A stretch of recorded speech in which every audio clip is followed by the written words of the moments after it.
अस्सलाम वालेकुम, कैसे हैं आप सब। उम्मीद करती हूँ आप लोग खैरियत से होंगे। तो आज के व्लॉग में आप देख रहे होंगे कि किस तरह मेरा सारा घर बिखरा हुआ पड़ा है। असल में मेरे घर में हो रहा है पेंट का काम, तो इसलिए आपको पता तो होगा ही कि जहाँ भी पेंट का काम हो रहा होता है वहाँ पर हर चीज़ बिखरी हुई होती है और घर की रूटीन भी थोड़ी बहुत डिस्टर्ब हो ही जाती है।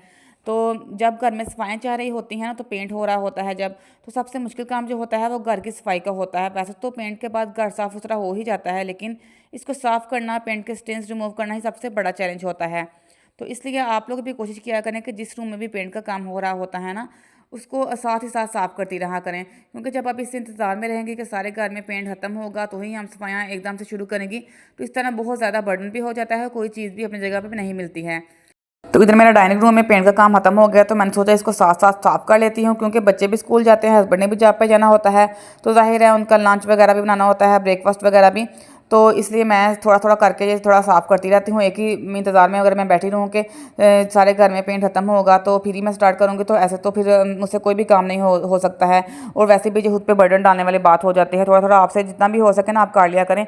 कोई ज़रूरी नहीं है कि आपने एक ही दिन में सारा ख़त्म करना है।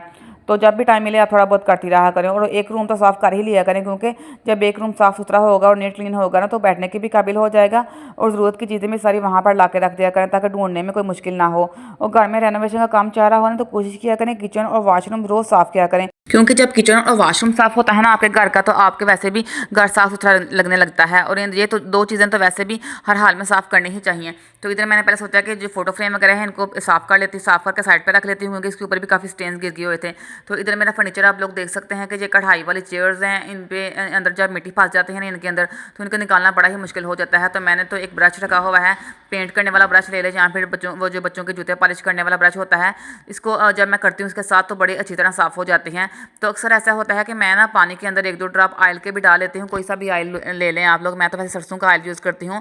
तो जब मैं ऑयल के ड्रॉप डालती हूँ ना, तो बड़ी आसानी से जो मिट्टी फंसी होती है ना इन चेयर्स के अंदर, और बेड के ऊपर भी मेरी ऐसे ही डिज़ाइन बना हुआ है, तो बड़ी आसानी से वो मिट्टी निकल आती है। तो इन चेयर्स का यही होता है कि इनके अंदर से मिट्टी निकालना बड़ा ही मुश्किल हो जाता है। इधर मैंने बर्तनों वाली अलमारी को भी ठीक से अंदर से सारे बर्तन निकाल कर बर्तनों को वॉश कर लिया था, क्योंकि वैसे भी बर्तन साल में मैं एक बार सारे निकाल के ठीक अच्छी तरह वॉश करती हूँ।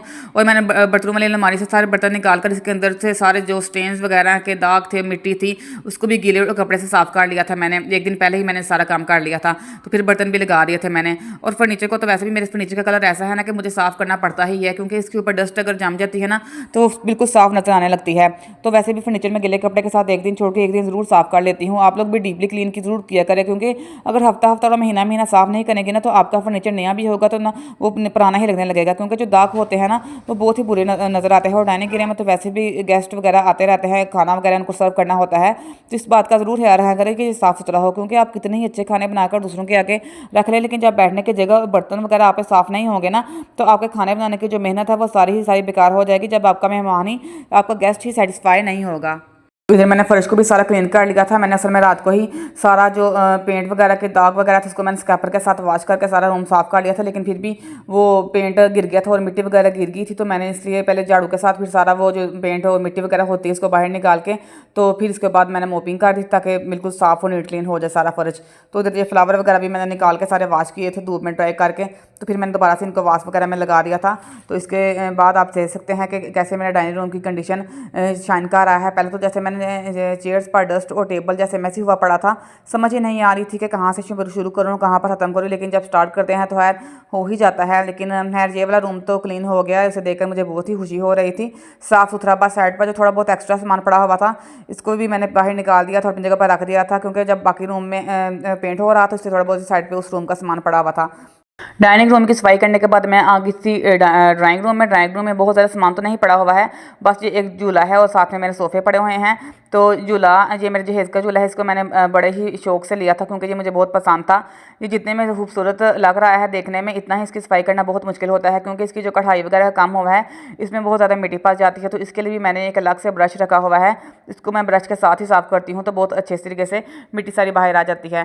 तो इसके बाद मैंने सोफ़ों को भी वैक्यूम से साफ़ करके इसके ऊपर कवर चढ़ा दिया था, क्योंकि जब कवर चढ़ा लेते हैं ना तो बंदा जब इसको इजीली वॉश कर लेता है उतार के, नहीं तो सारा डस्ट वगैरह जो होती है, कुछ चीज़ वगैरह गिरती है तो वो डायरेक्टली सोफ़े के ऊपर गिरती है, तो फिर उनको वॉश करना थोड़ा मुश्किल हो जाता है। तो रूम्स की सफाई के बाद मेरी बारी थी अब किचन की सफाई की। किचन के मैंने सबसे पहले तो किचन कैबिनेट्स के ऊपर जो छत वो होता है या फिर जो भी जगह होती है इसको साफ़ किया, क्योंकि इसको साफ़ करना बड़ा ही मुश्किल काम होता है। सारी चिकनाई वगैरह जो खाना बनता है और पराठे वगैरह जो बनते हैं इसकी सारी चिकनाई ना ऊपर जम जाती है। हालांकि मैंने ऊपर शीट्स वगैरह डाली हुई हैं, लेकिन फिर भी शीट्स को जब उठाती हूँ तो फिर भी जैसे ना वो जम जाता है। हालांकि मैंने बड़ी स्प्रे वगैरह भी यूज़ की हैं, लेकिन इसको किसी स्क्रैपर के साथ या गीले कपड़े के साथ साफ जब तक ना करें फिर भी ठीक तरह से साफ़ नहीं होती हैं। तो मैंने सारी शीट्स नीचे उतार के फेंक दी थी, ऊपर से ऊपर वाला एरिया सारा साफ़ हो गया था मेरा। इसके बाद मैंने बर्तनों को भी बाहर निकाल कर सारा अच्छे तरीके से साफ़ कर लिया था, ताकि काउंटर जो है ना एक बार खाली हो जाए। ये मेरी शीट्स जो देख रहे हैं आप लोग, ये सारी मैंने किचन के जो कैबिनेट्स हैं इसके ऊपर वाले फ्लोर से उतारी हैं शीट्स। अब इनको मैं वॉश करके तो दोबारा इसके ऊपर डाल दूँगी। तो देन मैंने काउंटर से सारा जो बर्तन वगैरह था उनको बाहर निकाल दिया था, वॉश कर लिया था। तो इसके बाद मेरी काउंटर की सफाई की बारी थी। इस आप देख रहे होंगे कि ये काफ़ी ज़्यादा तारें वगैरह बिखरी हुई पड़ी हैं। असल में ये मैंने अलग से एक स्टोव रखा हुआ है गैस वगैरह के लिए, क्योंकि वो गैस तो आती नहीं है, तो थोड़ी बहुत ही देते हैं 1-2 घंटा के लिए। तो जब भी आती है इसके लिए मैंने अलग से स्टोव रखा हुआ है कि इसको चेक कर लिया करें। तो वैसे हमारा ज़्यादातर खाना तो सिलेंडर पे ही बनता है, क्योंकि गैस तो इतनी तो आती नहीं है सर्दियों में, तो गर्मियों में भी हमारी वैसे ज़्यादा नहीं आती है। तो इसके बाद मैंने काउंटर को साफ़ करने के बाद ये फ्रिज की सफाई स्टार्ट कर दी थी। ये देखें कितना ज़्यादा गंद बिखरा हुआ पड़ा है। अच्छा, तो पेंट की जब सफाई करने लगते हैं ना तो उसमें सबसे ज़्यादा मुश्किल काम ही यही होता है कि फ्लोर को साफ़ करना, क्योंकि फ्लोर पे जितने ज़्यादा गंद होता है ना इसको साफ़ करना और दाग रिमूव करना बड़ा ही मुश्किल काम होता है। तो सबसे पहले मैंने झाड़ू के साथ ना सारा निकाल लिया था, डस्ट वगैरह जो पेंट वगैरह के पार्टिकल गिरे हुए थे, क्योंकि इसको जब मैं ना उठाती तो डायरेक्टली वॉश करना स्टार्ट कर देती ना तो पाइप वगैरह बंद हो जाता है, क्योंकि पाइप में फिर सारा गंद चला जाता है और पानी भी ठीक से नहीं गुजरता है। तो आप लोग भी पहले सारा गंद को इकट्ठा करके वाइपर से झाड़ू के साथ तो किसी बास्केट वगैरह में डाल लिया करें। इसके बाद ये देखें किचन में कितने ज़्यादा स्टेन्स गिरे हुए थे। इसकी सफाई में मुझे बहुत ज़्यादा टाइम लगा था। सबसे पहले मैं स्क्रैपर्स के साथ सारे स्टेन्स रिमूव किए, तो फिर स्टेन रिमूव करने के बाद सारा किचन साफ़ हो गया था। फिर मैंने इसको वॉश कर लिया। मैंने इन कैबिनेट्स को वेट क्लॉथ के साथ साफ़ करने की बड़ी कोशिश की, लेकिन ये स्टेन्स उतरने का नाम ही नहीं ले रहे थे, तो इसलिए मैंने सोचा इसको भी वॉश ही कर लेती हूँ। तो वॉश करने के बाद ये बड़े ही प्यारे बिल्कुल साफ़ सुथरे हो गए थे। इसके बाद मैंने वाइपर लगा के सारा मोप कर दिया था, क्योंकि जब मोप वगैरह ना करे तो फिर वो वाइपर के साथ जो थोड़ा थोड़ा पानी रह जाता है इसके सारे घर में पाँव के साथ वो पानी लगता रहता है और बिल्कुल साफ़ भी नहीं होता है। तो उम्मीद करती हूँ कि आपको मेरा जो आज का व्लॉग पसंद आया होगा। तो प्लीज़ मेरे चैनल को सब्सक्राइब करें। अल्लाह हाफिज़।